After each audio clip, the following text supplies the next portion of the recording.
Okay, so it's 1 o'clock, and I would just like to say hello to everyone that's joined us for this lunch and learn today. And I would also especially like to welcome Sam Fielding. Sam is the lead campaign manager for Flippin Pain, and today Sam's going to be sharing with us some knowledge, ideas, and innovative approaches to flipping the way that we think about, talk about, and treat persistent pain. So on the next slide, we've just got a little run through about these lunch and learns. And it's a space generally for healthcare staff to come together to share any experiences, to learn something new about health and care, to focus on a quality improvement, and obviously to be signposted to further resources as well. And just on the next slide, we just have some protocols here. So this is being recorded, so it will be available after the event for you to share. We do ask that you keep your webcams off unless you've been invited to speak, and obviously stay on mute when not speaking. You can use the chat function to ask any questions or make any comments. Please do share this forward. And if we don't get a chance to answer any of your questions right at the end, Sam is more than happy for you to reach out to her after the event, and we will send Sam a copy of the questions that have already been asked so she can respond. And so without any more chat from me, I'll hand you over to Sam. Thank you so much, Tracy. Hi, everyone. It's so nice to see you. Thank you so much for coming. Like Tracy said, I'm the campaign manager at Flippin Pain, and it's great to be here with you today. I just wanted to give you a bit of a brief overview of what we do here at Flippin Pain, and maybe some of the things that really go into how we do it. So overall, as Tracy said, Flippin Pain is a public health movement that is working to change the way we think about, talk about, and treat persistent pain. And it's an absolute joy for me to be part of this, essentially because I'm a huge nerd. And I'll say that about all of the Flippin Pain team. We're all big nerds. And we like understanding how the world works. And actually, when I don't understand how something works, I get quite frustrated about it. And I feel like maybe there's a few people on this call that have a similar experience, considering you're here on your very precious lunch break, listening, I suppose, to me. And I think the first time that I really felt kind of annoyed that I didn't know how things worked was at school, which is probably the same with everyone else. This memory really sticks out to me. So I was doing GCSE maths and I was pretty good at it. And I was invited to go on to the advanced stuff, and this is where I struggled. Now, if I look at this now, I've no idea what this means, but apparently this is a Sigma notation. And I just remember really clearly being like, okay, I get how to use this, but why? Why does it work like this? And my teacher at the time, who was probably, overworked and underpaid, basically just said, that's just how it works, Sam. You just have to deal with it, basically. And I found that very deeply unsatisfying for me.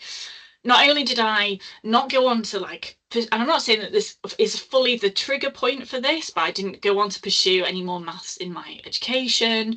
I didn't want to, which I think is a really key point. And also, it seems to have seemingly wiped any maths skill from my brain. I'm absolutely terrible now. And I just think it is a good example of how knowing the why can make a huge difference. And this is just one story, but I'm not alone in this. So another example, it has been found that explaining why you shouldn't inflate your life jacket inside of a plane can have life-saving effects. So the reason why we shouldn't inflate our life jacket inside the plane is essentially, apparently, it forms like a brick when it's inflated. It's really heavy. It's quite hard to move around, and it can basically prevent you from exiting the plane, but also impeding other people's exit as well. But if you didn't know that, if you hadn't had that explanation, it'd be really easy to assume that the safest option is to just pull it instantly as soon as you need it in an emergency. And I suppose this just shows in many cases why understanding the why helps you to make the right choice. And that understanding the why is really part of our core approach at Flippin Pain. We find that often, without the right understanding of pain, a lot of the best advice for pain management doesn't make any sense. So that's why we're starting at the very beginning. So now it's over to you. So we've talked about planes and maths, but what about pain? So this is a slide that this is how we usually start our public and professional talks.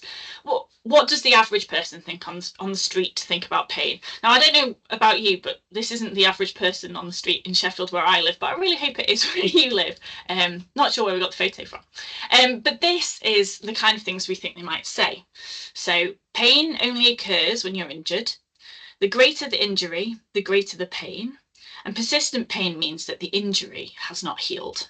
Now, on the face of it, we think these statements might make a lot of sense. So I'm just wondering whether you agree, if we just have a quick little think of that. Well, what if I told you that these are all myths? And what if I just left it there? So I'm saying, right, thank you for your time today. Nice to see you. Enjoy your lunch. Could you accept that?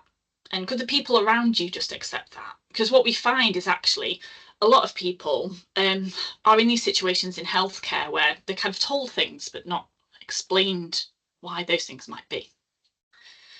Over the last 40 years, a lot of the research that has come out around pain hasn't trickled down to the average person on the street, no matter what they look like, but even a lot of professionals as well.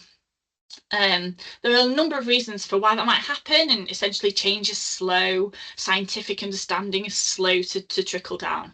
But we find that embracing this kind of pain science education, as we call it, can really help people recover and improve their situations. So that's why we're here to kind of speed that process up.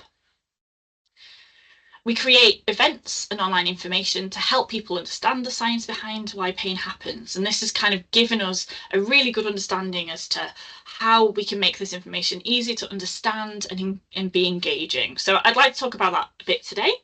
But before that, I thought it might be great to just cover a few of the key points of the pain science. So I'm not talking about this pain science in a really vague way. So I don't have much time, but we'll go through a little bit of it. So one of the first things that we introduce is the idea that hurt doesn't always mean harm. So we now know in the pain science that there's a big difference between the amount of pain we can feel and the amount of damage that's actually happening in the body. And we can see this with a few stories. So here is a couple of case studies. The first one is from 1995 in the BMJ. Basically, in this case study, a British construction worker jumped from one ledge to another, and as he did so, a 6-inch nail stuck through his boot. And he was in absolute agony. And usually when we're doing this in a public area, we see a lot of squints and winces at that. But essentially, he was rushed to A&E, and they gave him lots of strong painkillers, none of which did much to help the pain. But then when they carefully removed his boot, they found that the nail had actually passed between his toes. So there wasn't a scratch on him. So it's really interesting that he had this pain response, even though there was actually no threat to his tissues of his body at all. The second story is from 2007, another case study, another construction worker, hopefully not the same one, otherwise that would be a very unlucky person, who unknowingly shot a 4-inch nail into his head, as shown in this image. So he was using a nail gun and he saw a nail shoot across the floor, and he thought the pain was from the kickback of the gun into his face. But actually what happened was there was another nail that landed somewhere else, no guesses where. But yeah, essentially he thought it was a bit of toothache. He went to the dentist, and I can't imagine what the dentist thought when he saw this on the x-ray. So in this story, there was minimal pain, even though there was a severe tissue injury and threat to his life. So how can this be? How can we have these two stories? Well, essentially, it comes down to hurt doesn't always mean harm. So both of these stories show that pain and tissue damage are two different things, and their relationship is way more complex than we once thought. And we can see that in everyday life. If you've ever found a bruise and thought, how did that happen? Or if someone's ever pointed out that you're bleeding and you've not known it. If pain was about telling you that you are injured, how could these things be? Well, actually, what we find is pain is actually produced by the brain and nervous system as a protector. So just like a lighthouse, it protects against danger with a view to preventing it or preventing more of it. rather than signalling that it's already happened. And this is really important. This is kind of the key point of our work is to think about it in a different way, to protecting us from damage rather than detecting the damage. And this is how all of our pain systems work, no matter who you are. The problem is when it gets a bit oversensitive, that protection system, and we get into persistent pain. I'm not going to talk through all of this, but essentially when we talk about persistent or sometimes chronic pain, we're talking about pain that persists longer than 3 months, which is the kind of normal tissue healing time for that to occur. There doesn't have to be any healing involved. You can have pain without any damage at all, and persistent pain without any damage at all. But overall, it's a huge problem. It's the condition that's said to rise more than any other long-term condition over the next 15 years in the UK. And it also interlinks with a load of different comorbidities. It's the leading cause of disability and years away from work. But more than anything, it's just really distressing. And part of the problem as well is that a lot of the professionals that we talk to don't feel like they have enough training on supporting people with persistent pain, and only 8% of the professionals we've met said that they were always confident when supporting those people. So that's just adding to the problem. So when we get to persistent pain, our pain system changes from this lighthouse into more of an oversensitive car alarm. And now to explain this kind of car alarm story, I have got a video from one of our previous events with one of our speakers, Professor Cormac Ryan. So I'm going to try and play that. If it's not playing, please do shout in the chat, but it should be okay. Here he is. Ladies and gentlemen, Professor Cormac Ryan. Thanks, Lorimer. Imagine you've got a brand new car and you love this car. It's the pride and joy. You've saved up, you've finally gotten it. You drive up to work so everyone can see it. You park, you go to work, you pop up your stairs. You almost kill yourself because you're so excited about your car. You pull up your slacks and you start typing away. Meanwhile, outside, a thief, possibly an Australian, looks through the bushes, goes, excellent. New car radio. I'm going to get that. Runs over, smashes the car window, grabs the car radio, and runs off down the road. 2 or 3 minutes later, car alarm goes off. You jump up, look out your window. I have no idea why your window is so high. It just is. You shout, "Oi!" But he's gone. He's way gone. He's knocking over cutlery as he's gone. He's out of it. Okay? And you're like, okay, so you get up, you run down your 4 flights of stairs. Down this. You call the AA. You call the police. They come. Police take your statement. The AA, they replace your car window, put in a new car radio, and then the AA guy goes, "I've got a little secret for you. What I'm going to do is I'm going to turn up the sensitivity on your car alarm. No extra charge, I'm just going to do it for you. Next time that burglar comes, he's going to get a rude awakening." You say, "Thanks very much, brilliant." Okay, so they leave, bye-bye. You head back up, making sure to give an extra jump on that slightly bigger step. You pull up your slacks, you start typing. Outside, same guy, observing it all, goes, "Wonderful. I'm going to have that one too." Runs over. As soon as he hits the window, bang, car alarm goes off. He gets spooked. You jump up, look out your tall window, go, "Oi!" He's rumbled and he runs away. And you're like, "Oh no." You go down your stairs carefully, and when you reach your car is in pristine condition. It's perfect. And you're like, "Fantastic. I could kiss that AA guy. My car is perfectly safe. There's not a scratch on it." So you turn off the car alarm, but you leave the sensitivity right up. You need that sensitivity because it is protecting your car, and it's doing a wonderful job at protecting your car. Then you go back to work. Jump up, you pull up your slacks, you start typing away. 5 minutes later, car alarm goes off. You go, what? You look up, and just outside, this couple have simply walked past your car and just brushed off it. It's the slightest of brushes. But that was enough to set the car alarm off. And it sounds just like it did when the thief smashed the window. You have to go all the way back down. You have to turn off the car alarm, but you leave the sensitivity right up because you need that to protect your tissues. You need that. You see where I'm going.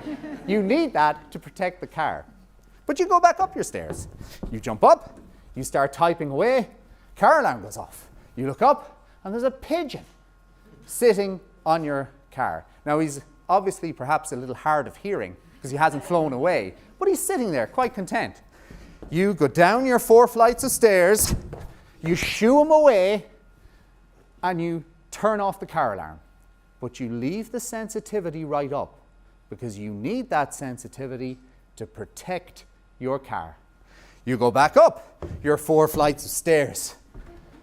You sit down at your computer and you start typing, and the car alarm goes off, and you look at it, and it's again.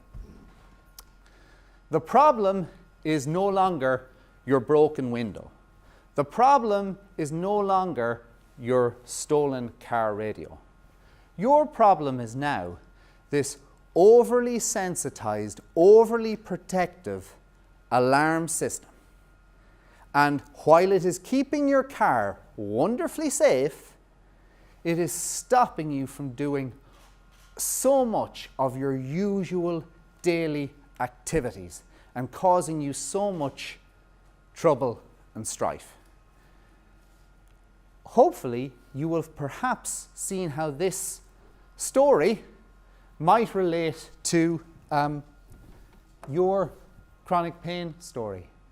Pain is a marker of perceived threat or danger.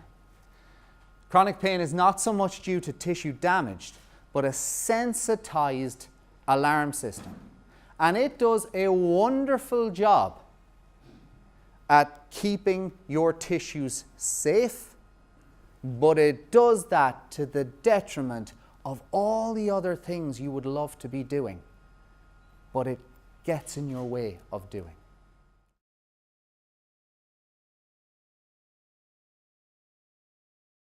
So that was Cormac telling that story, and the stairs do get longer and higher every time. I also feel like I have to say sorry to any Australians. The reason that the joke about the Australians is in there is that the rest of that event was ran by an Australian lorimer. But essentially, I hope that's a good overview of kind of hurt doesn't always mean harm. And when we look at these myths now, we're kind of unpicking them. It might not be that they're as solid in your head as usual or were once. And that's what we aim to do. We don't want to believe that everything we do will change people's minds there on the spot, but it's about like putting that curiosity in and kind of unpicking things that might not be helpful or true. For the rest of our events, we do go on to talking about how we dial down the volume on that alarm, and I'd love to talk about that more, but I just don't have the time. So if you're interested in that and how that can help people make those great choices because they understand the why, please do look at our website and all of our other resources online and in person. And essentially, we've seen some really good statistics so far from our work. So I won't go into everything, but essentially that 88% is really interesting. So that is how many people have reduced those inaccurate beliefs through being with us and understanding what we're getting on about, basically. This has to be taken with a pinch of salt, obviously, because we're that first step on the journey, we're the first part to that understanding, and usually it is a bit of a longer road for people, but we're really seeing that people are making a change through being with us in their mindset, in their decision making, and just their overall confidence. So unlike the rest of the team, I don't have a clinical background. So my background is in health communications and marketing. And we see a lot of this success rate has come from the kind of approach that we take to developing this information. So it's not just the information itself, it's how we deliver it and how we share it. And I just thought we'd go through a little bit of that while I've got a bit more time. Essentially, we can start from this place of an accusational audit. And this is the tool that we've used, and it kind of helps us reflect. Chris Voss talks about it, about using an audit before any type of negotiation. So it's basically a list of hold-ups people might have, issues people might have that stop you from making your point clearly. It sounds at best pessimistic and at worst a bit sleazy, but we found that this actually helps us innovate and meet people where they are. So I just thought I'd go through 3 key accusations that we get sometimes and how we've it's kind of influenced our approach to creating the pain science education that we deliver. So the first one, and you could probably guess these, the first one is, you don't know me, you don't know my story. So especially in public audiences, we're meeting people who have maybe struggled for a long time. They may have been on a hamster wheel of moving through different services and being stuck on waiting lists. And it's a really hard place to start this conversation, especially when we're not offering a quick fix. So the reason, the way that we have kind of try to break down this barrier is by really increasing our use of lived experience. So everything we do now is from breaking down that initial barrier to informing our content has lived experience participation. So this is a picture of a lived experience participant, Libby, giving an introductory speech at one of our events. So Libby lives with CRPS. She speaks so eloquently, we're so lucky to have her, but she talks about that long journey towards recovery that she has had personally. She validates people's experiences, and she also explains how this stuff can help in a really realistic way, and it's just wonderful. It sets the tone so perfectly. And this is a quote from one of our new things, our new digital platform where Libby presents, and it's just really interesting to see that validation and that kind of scene setting, breaking down the barriers in real time. So in 14 years, she's the first person I've ever come across who has the same symptoms and causes of pain that I have.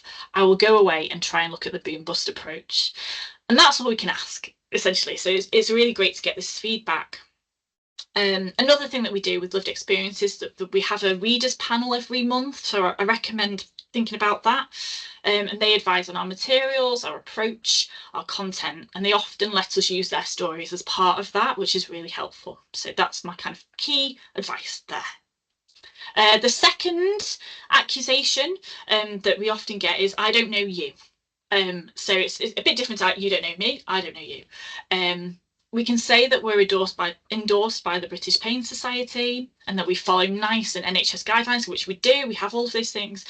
But sometimes that isn't enough, especially when there's a lot of people out there trying to make a quick buck on people who are struggling, as we all know.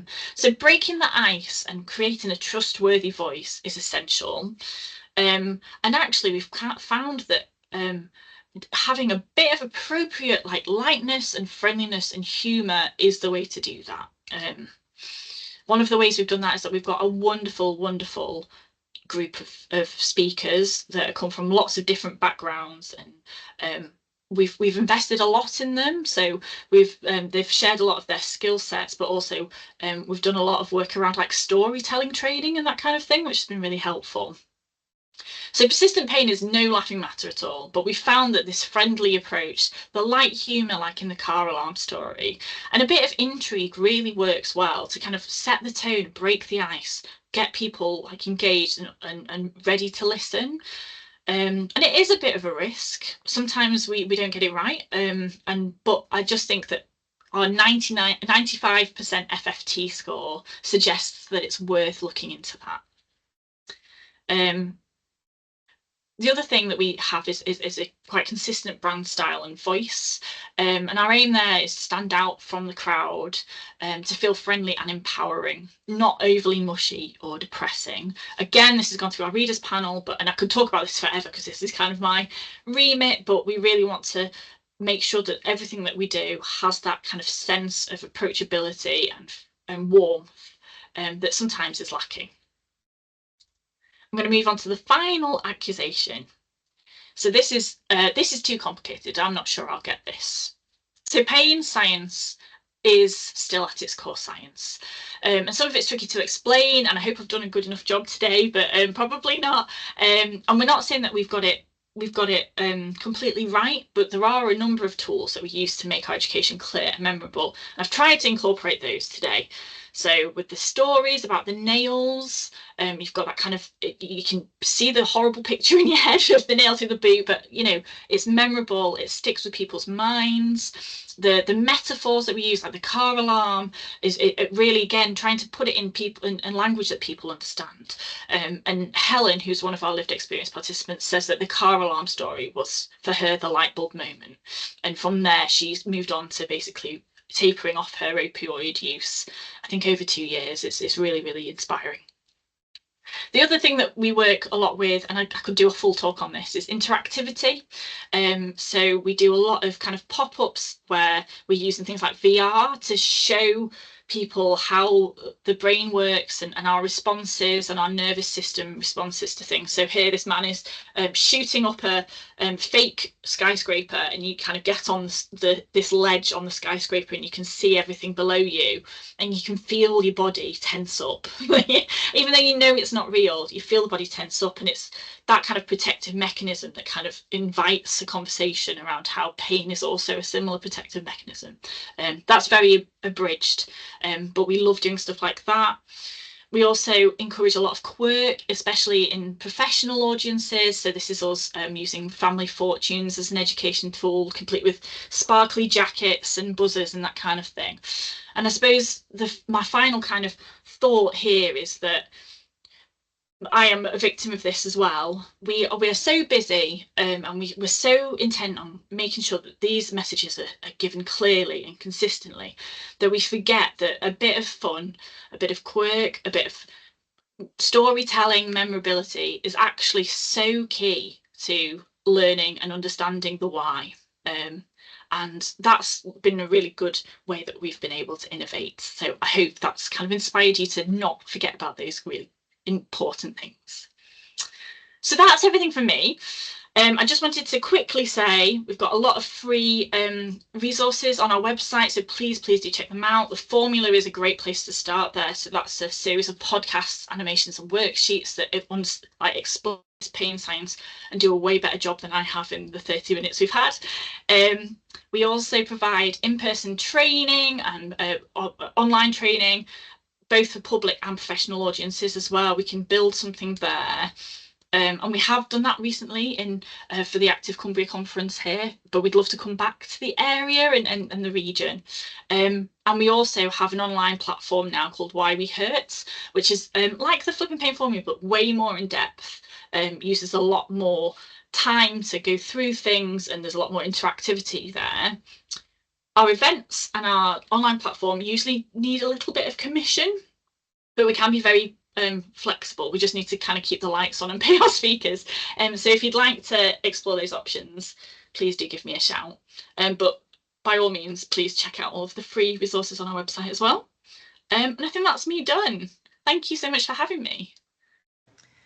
Thank you very much, Sam. That's really interesting, and I love the sort of creative approach to this. I really think sharing the knowledge is obviously key to that understanding, isn't it? And any way that we can dispel myths in this, today's online society is always a good thing.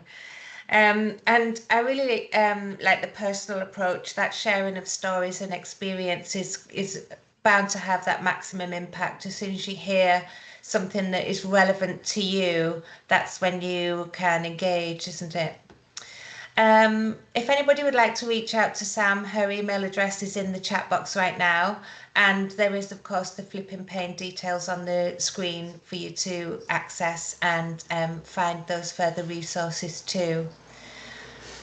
Just so everyone's aware, the next Lunch and Learn in June is coming up on the 11th of June, and it's about tackling physical inactivity across South Tees. So you can tune in then. There is a link to book onto that in the chat box as well. But thank you everyone for your time, and thank you very much for sharing this innovative approach to tackling pain today, Sam. Thank you so much for everyone being here. That was great. Thank you. Thank you. Bye-bye. Bye.